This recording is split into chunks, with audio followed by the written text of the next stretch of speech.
देखो ये 9.1 का क्वेश्चन नंबर 10 है। इसमें कुछ इस सेब का बगीचा है, तो उसके लिए ज्योति और कविता ने दो अलग अलग तरीके से हल करने की कोशिश की इसमें, ठीक है।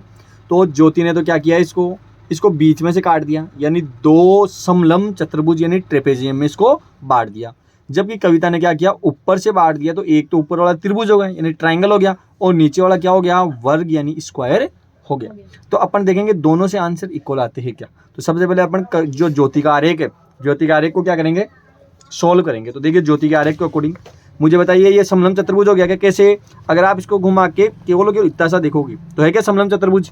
तो ये कौन सा चतुर्भुज है, समलंब चतुर्भुज है। तो इसमें आकृति 1 और आकृति 2 बन रही है, यानी शेप 1 और शेप 2 बन रही है, दोनों सेम है इसमें, यानी दोनों समलंब चतुर्भुज है। तो आपको 1 की निकाल के 2 से गुणा कर देनी है, 1 की निकाल के 2 से गुणा कर देनी है। तो देखिए क्या करेंगे हम, सबसे पहले ज्योति का जो आरेख है उसको देखेंगे।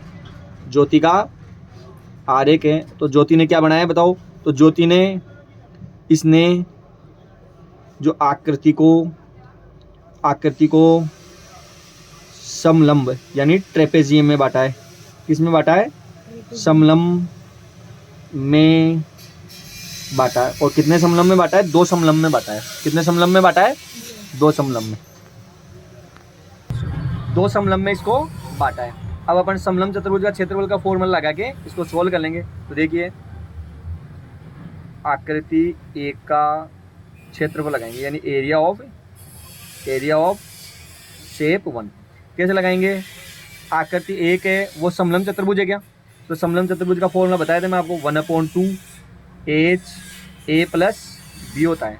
अब आप बोले सर एच क्या होता है और ए और बी क्या होता है, तो मैंने बताया था ए और बी तो होती है समांतर भुजा यानी पैरेलल साइड। तो इसकी देखिए पैरेलल साइड कौन सी है, ये वाली और ये वाली पैरेलल है। अब यहाँ पे देखो ये कितनी है, 15 है, तो ये कितनी हो जाएगी, 15 हो जाएगी। और ये पूरी कितनी है, ये पूरी दी हुई है 30, तो ये कितनी हो जाएगी 30। यानी हमारे ए और बी का मान कितना आ गया, तो देखिए ए का मान आ गया 15 और बी का मान कितना आ गया 30। अब आप बोलो सर एज क्या होती है, बोलोगे एज क्या होती है, तो देखो यहाँ पे देखो ये 15 है, ये 15 एज का मतलब होता है ये ऊंचाई। मुझे बताओ ये पूरी 15 है, इसको 2 भागों में बांटा गया था, तो 15 को भी 2 भागों में बांटा गया होगा। अगर 15 को 2 भागों में बांटेंगे इसका मतलब 7.5 और 7.5, तो इसकी एज कितनी हो जाएगी, 7.5 लिख लो या 15/2 लिख लो। क्लियर है, तो हम लिख लेंगे इसको 1/2।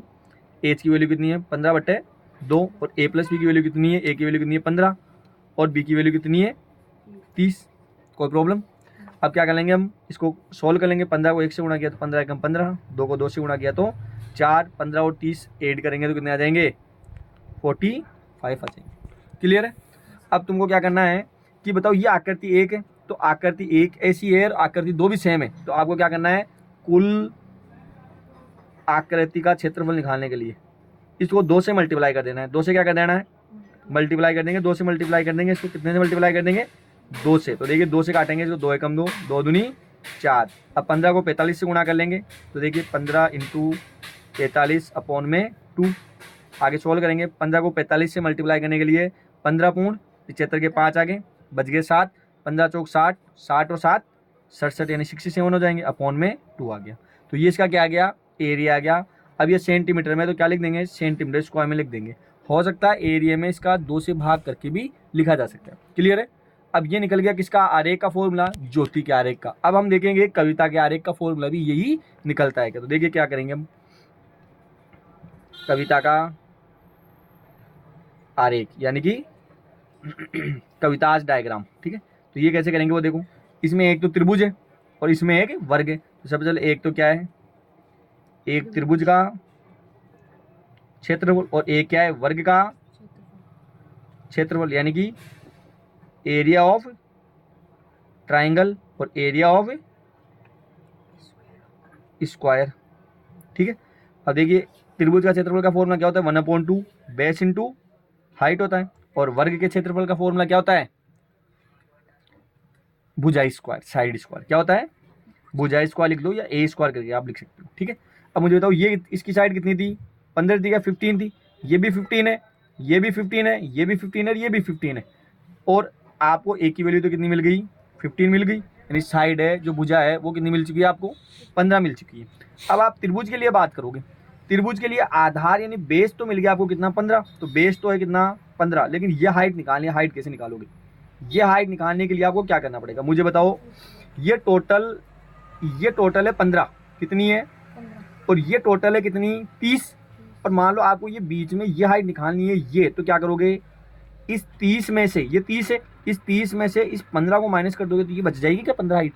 तो आप मुझे बताओ हाइट निकालने के लिए आपको क्या करना पड़ेगा, 30 में से 15 माइनस करनी पड़ेगी, तो आपकी हाइट कितनी आ जाएगी, 15 सेंटीमीटर। समझ में आ गया आपकी हाइट कैसे करेंगे।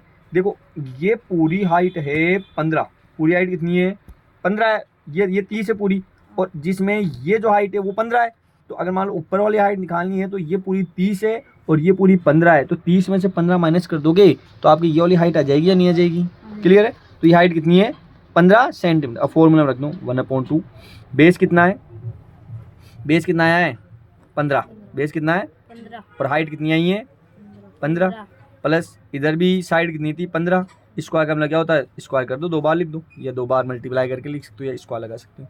अब देखो 1/2 कीजिए, 1/2 आ जाएगा, 15 को 15 से मल्टीप्लाई करोगे तो 2 to 5, यानी 15 का स्क्वायर कितना होता है 225 होता है।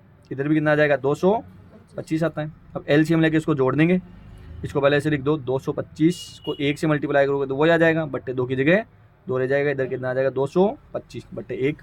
अब आप 2 और 1 का एलसीएम लोगे कितना आ जाएगा 2 आ जाएगा, तो 2 में 2 का भाग एक बार, 1 को 225 से गुणा करोगे तो 225, 2 में 1 का भाग 2 बार, और 2 से इसको मल्टीप्लाई करोगे तो पीछे से बढ़ो, 5 दूनी 10 के 0, हाँ से लग गई 1, 2 दूनी 4, 4 1 5, ठीक है, और 2 दूनी 4। अब इसको ऐड कर लो, 5 और 0 5, 5 2 7 और 4 2 6 बटे 2 सेंटीमीटर स्क्वायर। तो बताओ दोनों का आंसर सेम आया क्या, यानी कि ज्योति के आरेख का क्षेत्रफल और कविता के आरेख का क्षेत्रफल सेम आया, बस तरीके क्या थे अपने पास अलग अलग थे। यानी कि आप मैथ में कितने भी अलग अलग तरीके लगा के इसको सोल्व किया जा सकता है। समझ में आ गया आपकी, कोई प्रॉब्लम, ठीक है, थैंक यू वेरी मच।